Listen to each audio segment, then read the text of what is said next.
বন্ধুরা, থাইল্যান্ড কথাটা শুনলেই কিন্তু সকলের একটা ভুরু অবশ্যই ওপর দিকে উঠে যায়, কারণ থাইল্যান্ড মানে অনেকের মনের মধ্যে চলে শুধুমাত্র নাইট লাইফ। থাইল্যান্ড মানে কিন্তু শুধুমাত্র নাইট লাইফ নয়, এখানকার বহু ঐতিহাসিক নিদর্শন আছে, সাংস্কৃতিক নিদর্শন আছে, যেখানে ঘুরে দেখলে আপনি অনেক সমৃদ্ধ হতে পারেন। ছিলাম আমি হুয়া হিনে, যাবো একটি কেভে। সেই কেভের ডিস্টেন্স হুয়া হিন বিচ থেকে মাত্র 1 ঘন্টা। আজ আমি চলে যাচ্ছি ফারানাখন কেভে। কি সুন্দর লাগছে আকাশটা দেখুন, এক কথায় অসাধারণ। যতক্ষণে আমি কেভে পৌঁছচ্ছি ততক্ষণে আমরা এই গুহার সম্পর্কে যে গল্প প্রচলিত আছে সেই গল্পটা একবার আপনাদের সঙ্গে শেয়ার করি। এই ফারানাখন গুহাটির নামকরণ করা হয়েছে এলাকার একজন প্রাচীন শাসকের নাম অনুসারে, যিনি 200 বছরেরও বেশি সময় আগে এক প্রচণ্ড ঝড়ের কবলে পড়ার পর গুহাটি আবিষ্কার করেছিলেন। এই গুহার কেন্দ্রবিন্দু হলো একটি 4 গজ বিশিষ্ট ছাদযুক্ত মণ্ডপ, যেখানে প্রাকৃতিক সূর্যালোকে স্নান করা হয়। এবং 1890 সালের 20 জুন রাজা পঞ্চম রাম এর সফরের জন্য এটি নির্মিত হয়েছিল। এই প্যাভিলিয়নকে বলা হয় কুহা কারুহাস প্যাভিলিয়ন। এটি একটি কাঠের প্যাভিলিয়ন। এই কুহা কারুহাস প্যাভিলিয়নকে ঐতিহ্যবাহী থাই কারুশিল্পের এক শ্রেষ্ঠ নিদর্শন হিসেবে বিবেচনা করা হয়। এই প্যাভিলিয়নটি ব্যাংককের কারিগরদের দ্বারা নির্মিত।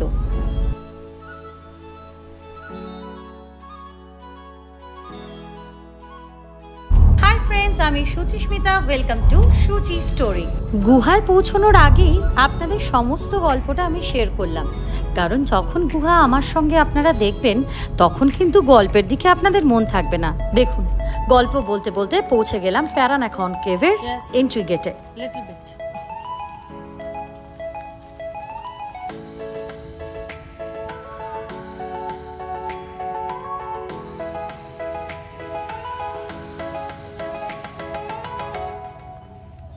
Okay.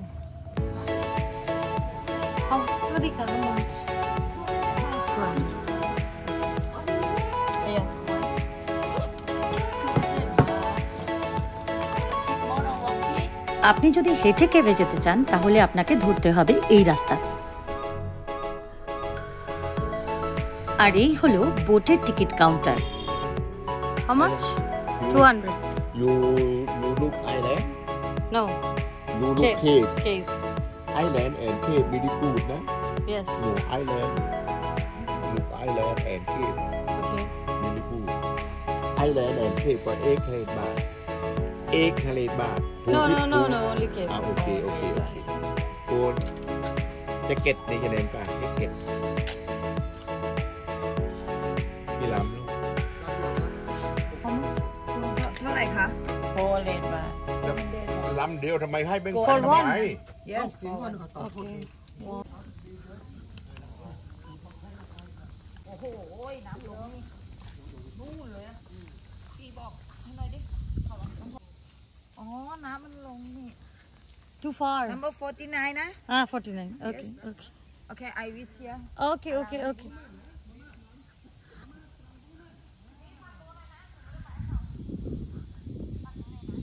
এইখান থেকে আপনাকে হেঁটে যেতে হবে বেশ খানিকটা। আমার বোট নাম্বার হচ্ছে দেখাই 49 বোট নাম্বার। আর আমাকে জুতো খুলে ফেলতে হয়েছে কারণ এখানে প্রচণ্ড কাদা।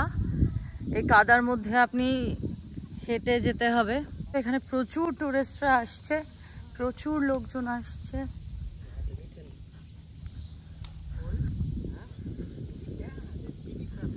এখানে 800 ভাট চাইছে। এই যে আইল্যান্ডটা দেখতে পাচ্ছেন এই আইল্যান্ডে নিয়ে যাবে, আইল্যান্ডের এখানটা ঘোরাবে। এই যে আইল্যান্ডটা দেখতে পাচ্ছেন এই আইল্যান্ডে, তারপরে ওই কেভের দিকে নিয়ে যাবে। এর জন্য 800 ভাট চাইছে, কিন্তু আমি শুধুমাত্র কেভে যাব, আমি আইল্যান্ড ঘুরবো না, তাই আমার থেকে নিল 400 ভাট। এই যে দেখতে পাচ্ছেন সব মাটিগুলো একদম উঠিয়ে রেখেছে, এগুলো কিন্তু বাচ্চা যে ক্র্যাবগুলো আছে সেই ক্র্যাবগুলো। এই যে দেখুন দৌড়চ্ছে ছোট্ট ছোট্ট ক্র্যাব।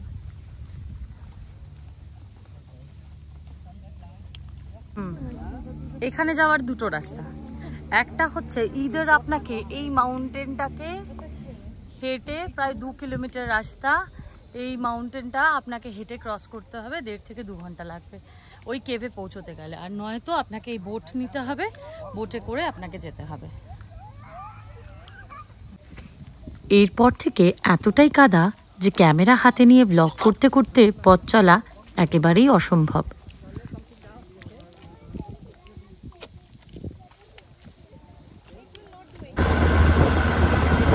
এটা একটা অসাধারণ এক্সপিরিয়েন্স। একটা বোটে আর কেউ নেই, শুধুমাত্র আমি আর এই কেভে এই মুহূর্তে যাচ্ছি।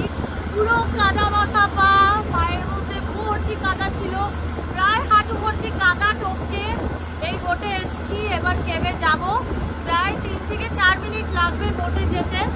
আর এই যে দেখুন জুতো আমি এখানে রেখে দিয়েছি, এখনো পর্যন্ত পড়তে পারিনি। এবার দেখি ওখানে পৌঁছোই, আমি জানি না ওখানে কাদা হবে কিনা, তাহলে জুতো পরা যাবে না।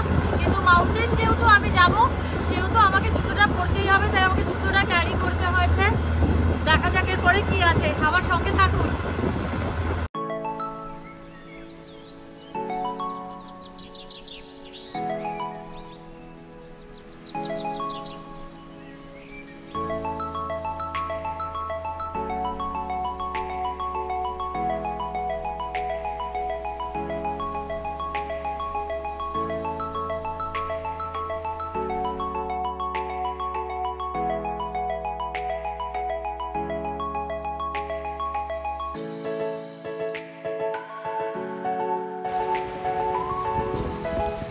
এই আইল্যান্ডে নামিয়ে দিয়েছে, একদম জনপ্রাণী নেই, একটা জনপ্রাণী নেই। কয়েকটা বোট আসছে এখনো অন দ্য ওয়ে। আমি আগে নেমেছি, দেখি যাই এগিয়ে, কারণ আমি এইটার সম্পর্কে খুব একটা জানি না, বা আমার এই কেভটা কীভাবে যেতে হয় আমি ভিডিও কখনো আগে দেখিনি, যার জন্য আমার একটু অসুবিধাই হচ্ছিল কী প্রিপারেশন নেব। তো আমার মনে হলো হয়তো জলে নামতে হতে পারে, বোটে উঠতে হতে পারে, সেই জন্য আপনাদেরকে জানিয়ে রাখি কেউ স্লিপার পরে আসবেন না, সবাই শু ক্যারি করবেন, এবং যেই রাস্তাটুকু কাদা রয়েছে সেটা খালি পায়েই আপনাকে আসতে হবে। কেমন একটা নির্জন দ্বীপ। আজ ধরে নিন তো এরকম যদি কোনো নির্জন দ্বীপে আপনাকে ছেড়ে দেওয়া হয়, কি করবেন? আমি তো ভূতের ভয়ই মারা যাব। দেখুন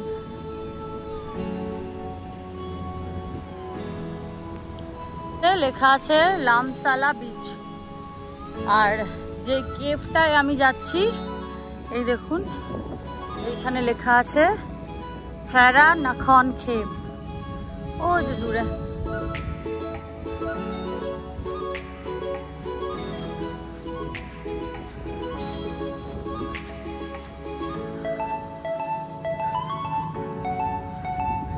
খাও স্যাম রয় ইয়ট ন্যাশনাল পার্ক।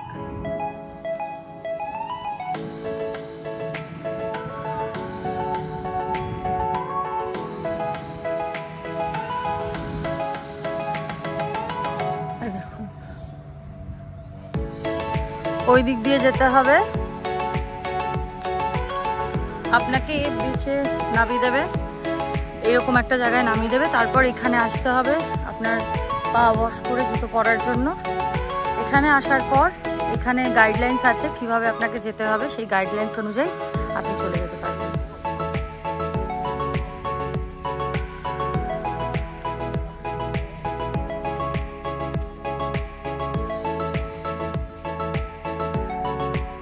এখান থেকে প্রায় আধ ঘন্টা 40 মিনিট মতন হাঁটা। এবার হাঁটার উপরে ডিপেন্ড করছে আপনার কত সময় লাগবে। এই হলো ফ্যারা নাখন কেভ। এখানে প্রত্যেক জায়গায় এরকম করে সিম্বল দেওয়া রয়েছে কোন দিকে যেতে হবে। এটা হচ্ছে কেভ নেচার ট্রেল। আচ্ছা দেখে নিন আর কি কি আছে।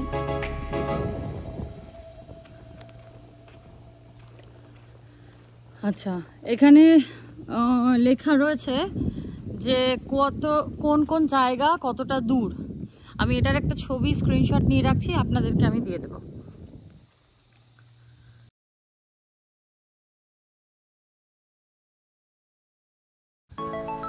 এখানকার যে প্রিন্স ছিলেন রাজা রামা 4, 5, 6, 7 এবং 9, এই ন্যাশনাল পার্কের রাস্তা দিয়ে হেঁটে গেছেন সেটাই বোর্ডের মধ্যে লেখা রয়েছে। আমি এখন হেঁটে যাচ্ছি, যেগুলো মনে হবে আমি যতটা পারছি ভিডিও করার চেষ্টা করছি। এখানে একটা কুয়ো আছে, ফায়রা নাখন ওয়েল। এখানে কিন্তু প্রচন্ড মাছিও আছে, দেখতে পাচ্ছেন লেখা আছে ফায়রা নাখন ওয়েল।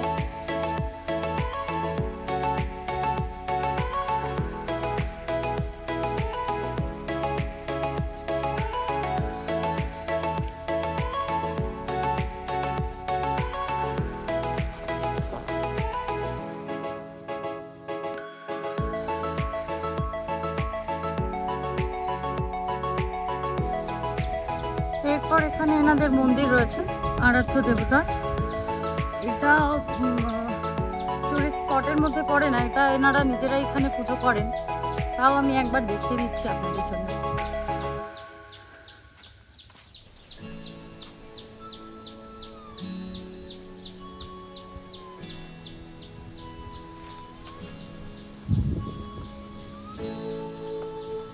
আমাদের গ্রামের রাস্তাগুলো এরকম না।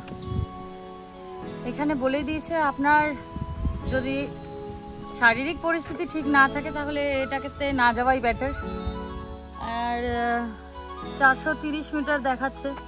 দেখি একবার চ্যালেঞ্জটা নিয়েই দেখি, is it possible or not. চলুন আমার সঙ্গে। আরও একটি ভিউ পয়েন্ট আছে এখানে। এখান থেকে লামসালা বিচ এবং তার অপোজিটে আরও একটি আইল্যান্ড দেখা যাচ্ছে। এটা হচ্ছে ফোন সিগন্যাল এরিয়া। এতক্ষণ ছিল না সিগন্যাল, এখানে এসে সিগন্যাল পেয়েছি। 130 মিটার বাকি আছে। 130 মিটার শুনতে যেটা লাগছে সেটা কিন্তু ব্যাপারটা নয়। যাদের একটু এজ হয়ে গেছে তাদেরকে আমি রেকমেন্ড করব, প্লিজ এই ট্রেকটা করবেন না।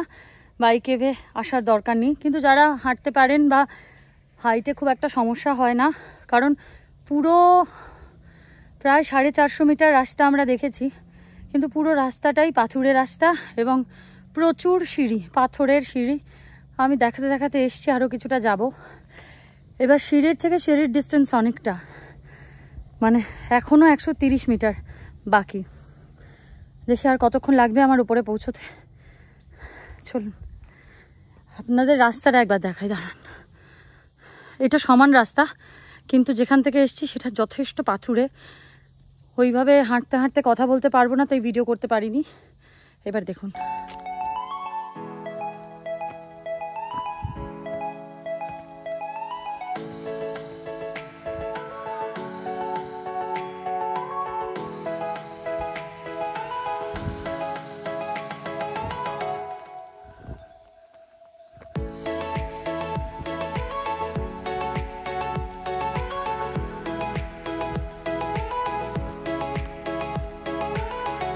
এই সমান রাস্তা হলেও অসুবিধে হতো না, কারণ যে রাস্তাগুলোতে এসছি মারাত্মক উঁচু। আবার এইটা দিয়ে আমাকে উঠতেও হবে। সো দেখা যাক।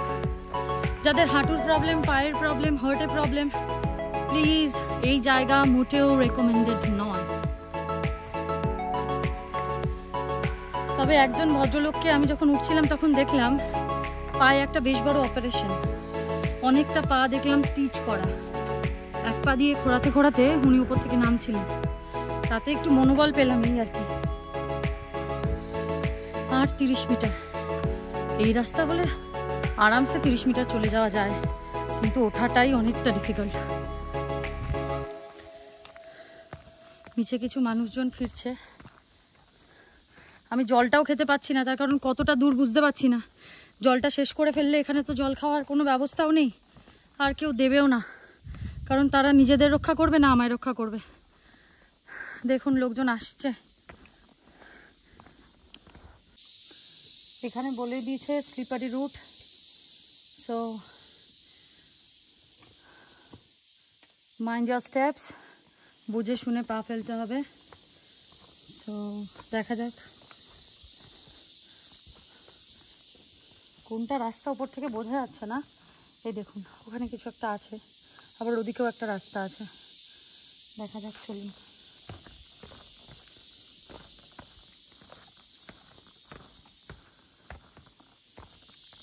ও স্লিপারি বলেছে এই কারণে, যদি ধরুন একটু বৃষ্টি হয় পাথরের মধ্যে জল পড়লে স্কিড করে যেতে পারেন। এই পাথরগুলো প্রচণ্ড স্লিপারি। আমি অ্যাটলিস্ট প্রায় কেভে চলে এসেছি মনে হচ্ছে। এই দেখুন এটা হচ্ছে কেভের রাস্তা, চলুন এগিয়ে যাই।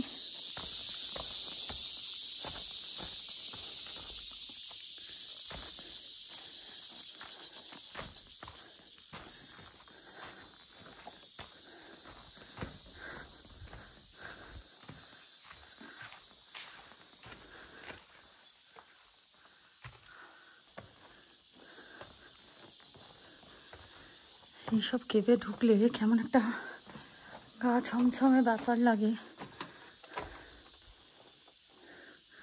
এটা কি রাইট? এটা ব্লক।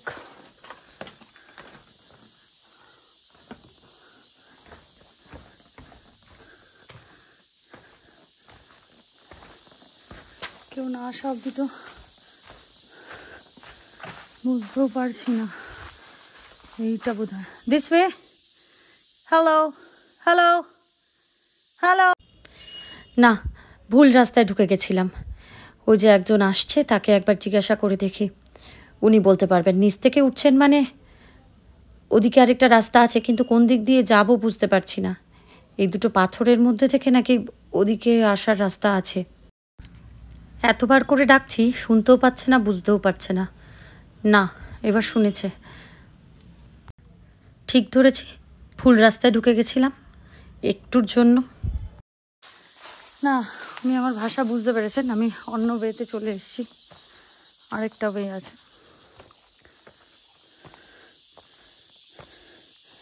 আচ্ছা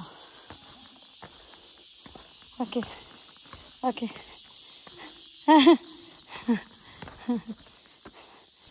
এতটা চড়াই উতরাইতে মানুষের অবস্থা খুব খারাপই হয়ে যাচ্ছে, দেখেই বোঝা যাচ্ছে এই ট্রেকটা কতটা কষ্টকর।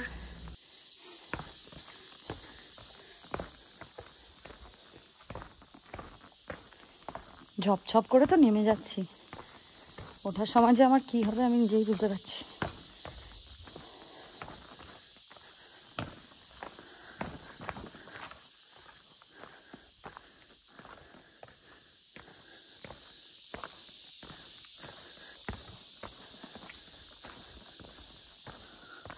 ওই যে নিচে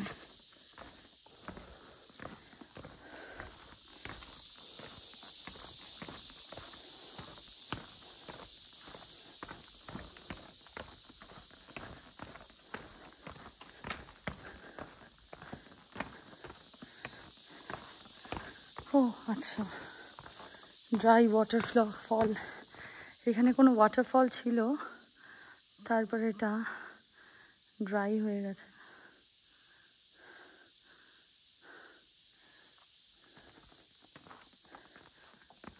ও মাই গুডনেস, এখনো অনেকটা।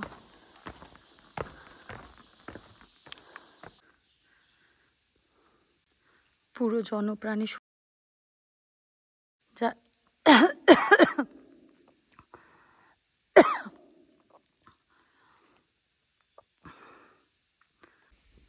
জানি না কেন এই জায়গায় এসে হঠাৎ করে প্রচণ্ড শ্বাস নিতে কষ্ট হচ্ছিল। ভালো করে লক্ষ্য করে দেখুন, গুহার সিলিং থেকে বেশ কিছু জিনিস ভীষণ তীক্ষ্ণ নিচের দিকে ঝুলে রয়েছে। আবার কখনো কখনো এই সেম জিনিস আপনি দেখতে পারবেন মাটি থেকে ওপর দিকে উঠে রয়েছে। এইগুলি হলো স্ট্যালেকটাইটস এবং স্ট্যালেগমাইটস। এই দুটি হলো মিনারেল ফর্মেশন। সিলিং থেকে যেটা নিচের দিকে ফর্মেশন হয়ে আছে সেটা হলো স্ট্যালেকটাইটস, আর যেটা মাটির থেকে ওপরের দিকে ফর্মেশন হয়েছে তাকে বলা হয় স্ট্যালেগমাইটস। এই হলো সেই বিখ্যাত কুহা কারুহাস প্যাভিলিয়ন। এই প্যাভিলিয়নের আবিষ্কারের গল্প আপনাদের সঙ্গে আগেই শেয়ার করেছি। এক নজরে এখানে তোলা কিছু ছবি আপনাদের সঙ্গে শেয়ার করলাম।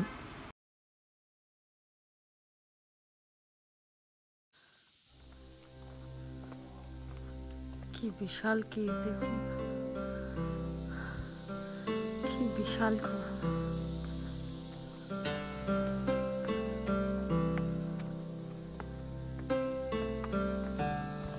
নিশ্চয়ই সবাই ভাবছেন আমি এত আস্তে আস্তে কথা বলছি কেন।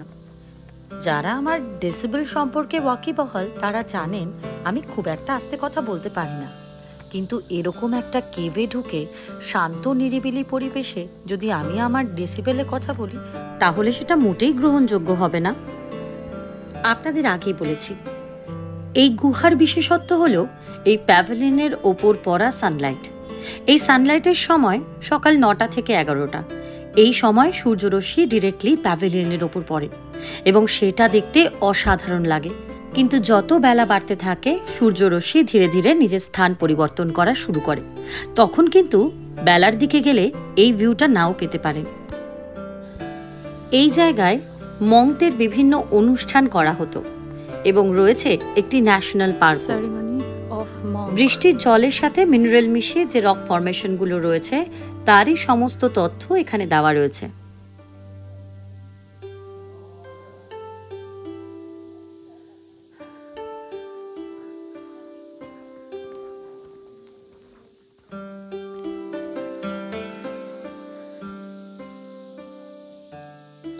Khao Sam Roy National Park.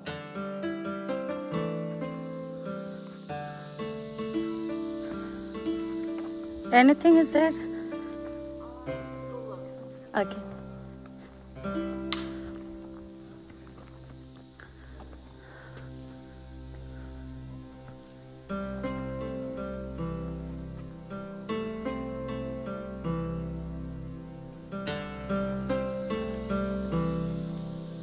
এই গুহার চারপাশে যে রক ফরমেশনগুলো হয়ে রয়েছে তাদেরকে এক একটির এক একটা নাম দেওয়া রয়েছে। এখানে তেমন কিছু আর দেখার নেই, শুধুমাত্র প্যাভিলিয়নের চারপাশে ঘুরে এবার আপনাকে নিচের দিকে নামতে হবে। হতে পারে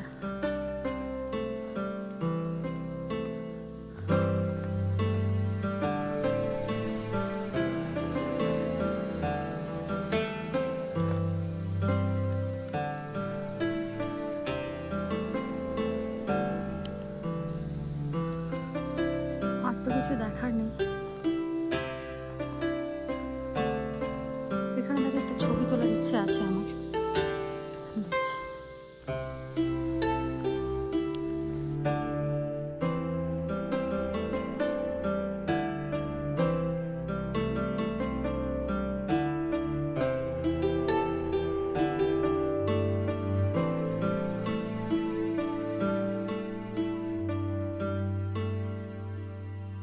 মূর্তি আছে, এই মূর্তিটি একদম অবিকল প্যাগোডার মতো দেখতে, তাই এটাকে প্যাগোডা স্টোন বলছে।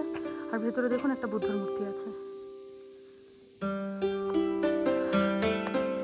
এই দেখুন, যাওয়ার সময় দেখাতে পারিনি কারণ তখন উঠতে হবে এই একটা টেন্ডেন্সি ছিল, আর হাঁপাবো, কথাও বলা যাবে না ভিডিওর সময়, তাই ভিডিওটা করিনি। কিছুটা করেছি কিছুটা করিনি। এবার আস্তে আস্তে নামছি। নামাটাও ভীষণ সাবধানে নামতে হবে, নইলে যে কোনো সময় জুতো যদি ঠিক না হয় আপনার কিন্তু যে কোনো সময় পায়ে চোট লেগে যেতে পারে, কারণ জুতোটা ভীষণ ইম্পর্ট্যান্ট। আর একজন হাইকার আমাকে বলেছিলেন যে যখন পাহাড়ে উঠবে তখন নিচু হয়ে উঠবে, নিঃশ্বাস বন্ধ করে, এবং মাথাটাকে লিন করে উঠবে। তো সেরকম করে উঠলে আমার মনে হয় আমার তো সুবিধে হয়, আপনারা যারা আছেন তাদেরও সুবিধে হবে। দেখেছেন কতটা ডিস্টেন্স একটার সাথে একটা সিঁড়ির? ওই দেখেন। চলো নিচে গিয়ে করছি। অ্যাট লাস্ট যেখান থেকে শুরু করেছিলাম সেখানে এসে শেষ করতে পেরেছি।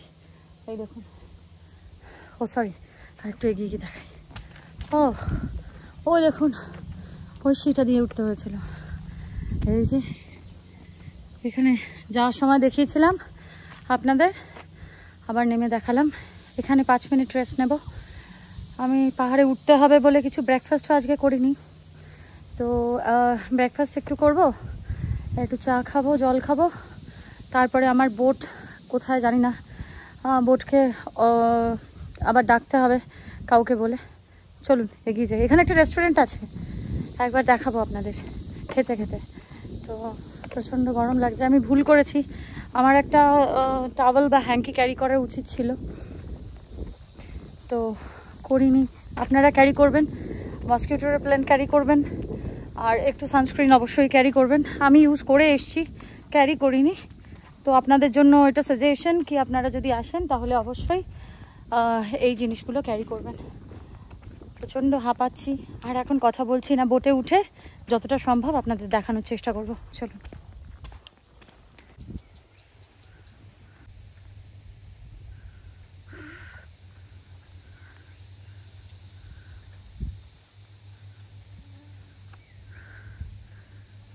কি শান্ত, কি নিরিবিলি জায়গাটা দেখুন।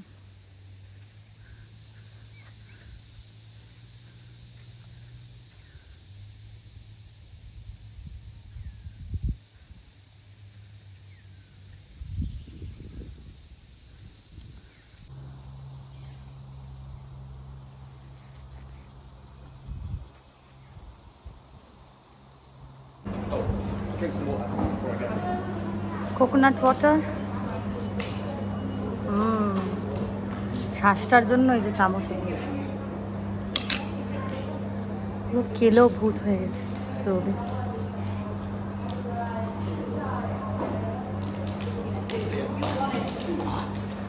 রিফ্রেশিং। রেস্টুরেন্টের সামনাসামনি পেয়ে যাবেন ইনফরমেশন কাউন্টার, আর ইনফরমেশন কাউন্টারে এসে বলতে হবে আপনার বোট নাম্বার। ওরা অ্যানাউন্স করে আপনার বোট আপনার জন্য এই বিচে ডেকে নিয়ে আসবে। ওই যে দেখুন আমার বোট আসছে।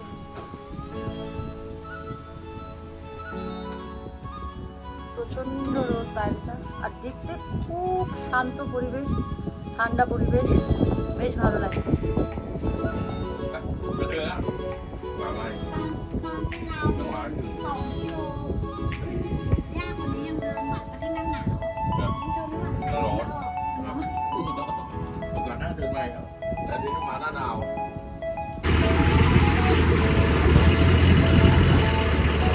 এবার এখান থেকে ফেরার পালা। এইসব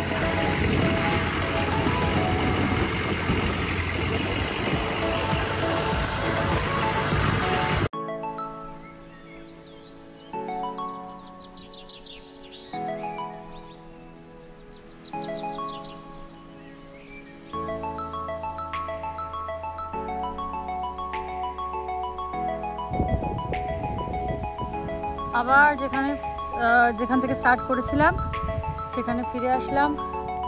ওই সেই মাটির মধ্যে দিয়ে যাচ্ছি, পা ঢুকে যাচ্ছে প্রায়।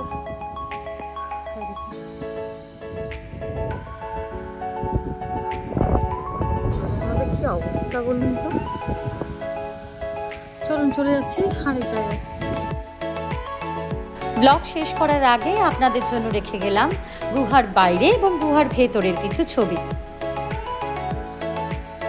আর আমার এই ব্লগ যদি আপনাদের ভালো লেগে থাকে তাহলে কিন্তু লাইক, শেয়ার আর সাবস্ক্রাইব করতে একদম ভুলবেন না।